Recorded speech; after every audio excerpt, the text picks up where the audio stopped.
L'histoire d'aujourd'hui est celle d'une jeune femme appelée Juliette Laurent. Elle était la fille d'un officier de marine qui est mort au cours d'une opération militaire. Il était donc évident que Juliette était habituée à supporter les adversités les plus difficiles sans se plaindre. Elle était une dame de fer, et les difficultés faisaient partie de son destin. Elle ne s'était donc jamais plainte. Juliette a reçu une récompense au nom de son père pour sa bravoure. Le nom de sa mère était Amanda Laurent. Et elle a fait tout ce qui pouvait améliorer la vie de Juliette sans père. La mère de Juliette lui a fourni tout ce qui était nécessaire à la vie de Juliette. Amanda était une fille travailleuse, comme en témoignant son dossier professionnel et son régime de travail dans plusieurs emplois différents. Amanda faisait de son mieux pour faire ce qui était en son pouvoir. Malgré ses nombreux emplois, Amanda n'a jamais réussi à fournir à Juliette tous les produits de première nécessité. Bien qu'Amanda s'efforce d'augmenter les revenus de la famille, ses efforts ne sont jamais suffisants. Lorsque Juliette avait 12 ans, Amanda est tombée malade. Néanmoins, comme Amanda ne pouvait pas se permettre d'arrêter son travail et de rester à la maison, elle n'a pas abandonné et a continué à faire son travail malgré une maladie extrême. Sans le travail d'Amanda, la famille n'aurait même pas d'argent pour acheter de la nourriture, car elle était le seul soutien de la famille de la maison. Lorsque Juliette avait 12 ans, Amanda est tombée malade. Néanmoins, comme Amanda ne pouvait pas se permettre d'arrêter son travail et de rester à la maison, elle n'a pas abandonné et a continué à faire son travail malgré une maladie extrême. Sans le travail d'Amanda, la famille n'aurait même pas d'argent pour acheter de la nourriture, car elle était le seul soutien de famille de la maison. Juliette était une enfant au grand cœur et elle tendait toujours la main pour aider. Cependant, Amanda voulait que Juliette reste à l'écart des réalités amères de l'âge adulte. C'est pourquoi elle rejetait toujours son aide. Malheureusement, la mère de Juliette meurt d'une pneumonie bilatérale. Cette situation a brisé le cœur de Juliette car l'une après l'autre, les difficultés lui tombaient dessus comme des gouttes de pluie.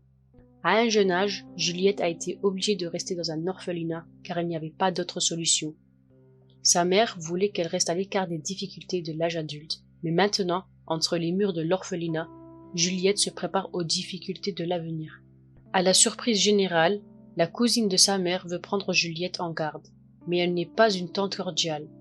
Elle s'appelait Emma, et elle avait pour seule motivation de prendre à l'orphelinat toute l'allocation allouée à Juliette. Vivre avec tante Emma était une autre difficulté dans la pile, car ni tante Emma ni son mari ne travaillaient. De plus, ils avaient tous deux une façon peu morale de vivre que Juliette n'avait jamais connue.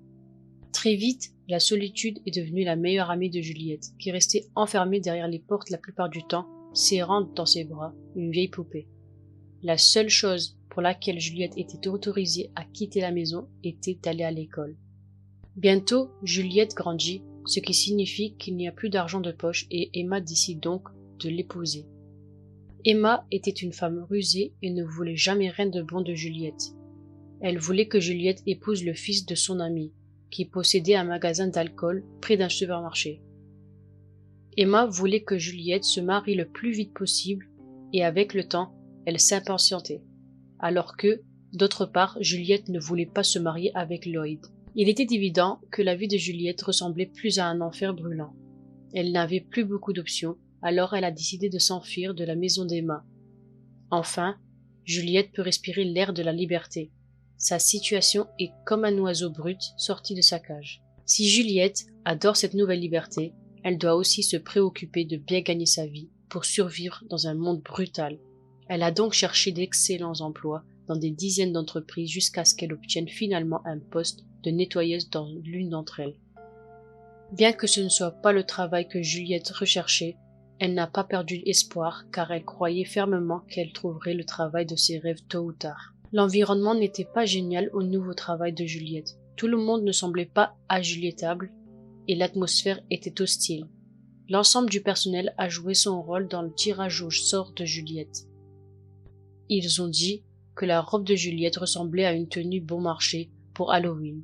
Pourtant, à toutes ces remarques lancées sur Juliette comme des balles, elle est restée calme et silencieuse plutôt que de les affronter.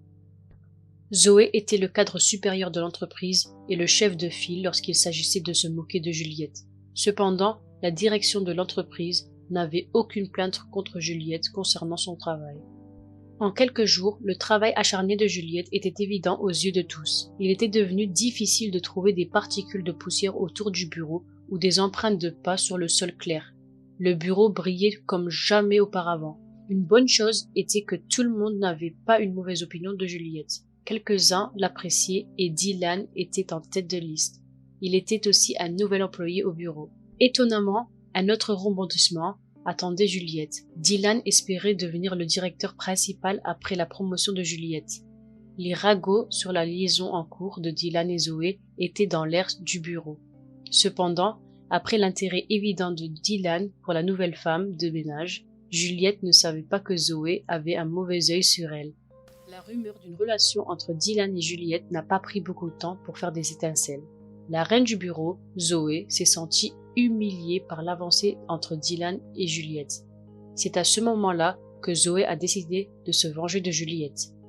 Le lendemain, lorsque Juliette est entrée dans le bureau, personne n'a fait attention à la jeune femme de ménage.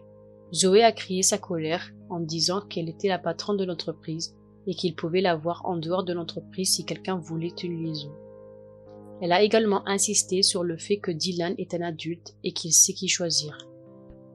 Juliette espérait que Dylan lui parlerait, mais il restait enfoui dans les papiers. À ce moment-là, bien qu'il n'y ait aucune relation entre Dylan et Juliette, Zoé a exagéré pour en faire un problème. Tout le monde au bureau voyait Juliette d'un œil étroit, et elle était le pivot de tous les ragots chauds.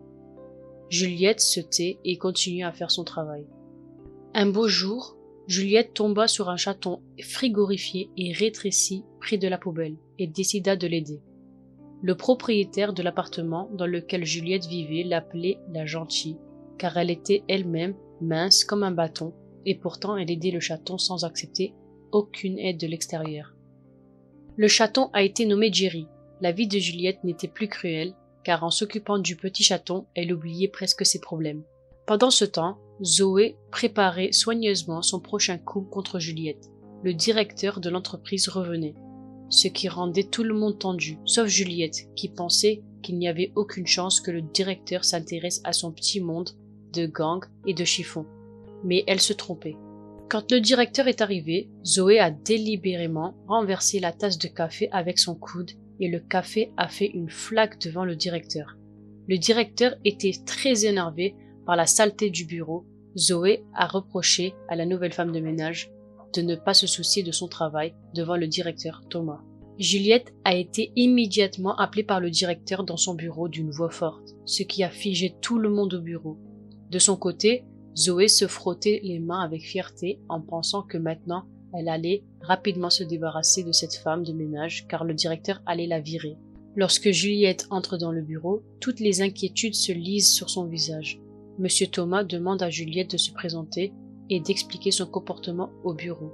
Juliette a répondu qu'elle s'appelait Juliette Laurent et que rien de tout cela n'était de sa faute car il s'agissait d'un acte délibéré. Monsieur Thomas a été surpris et a demandé à Juliette si son père s'appelait Jacques. Il est apparu que Monsieur Thomas était l'ami du père de Juliette et qu'ils avaient servi ensemble de la marine pendant le conflit militaire au Moyen-Orient.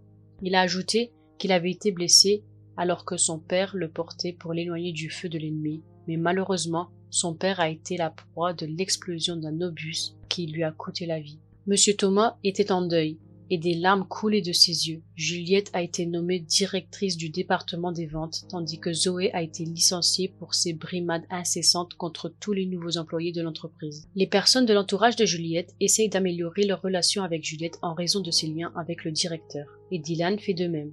Juliette désapprouve toutes ces personnes. 6 mois plus tard, elle était déjà à la tête du département des ventes, grâce à son travail acharné. Bientôt, Monsieur Thomas envoya Juliette étudier l'économie à l'université, et plus tard, il la maria à Anthony, un homme bien de la société partenaire. Jerry le chaton était également heureux dans sa nouvelle famille, et Monsieur Thomas se sentait soulagé d'avoir remboursé sa dette de gentillesse. Juliette vivait enfin la vie dont elle rêvait. Être une bonne personne ne peut jamais se tromper, car la bonté vous revient à la fin de la journée, quoi qu'il arrive.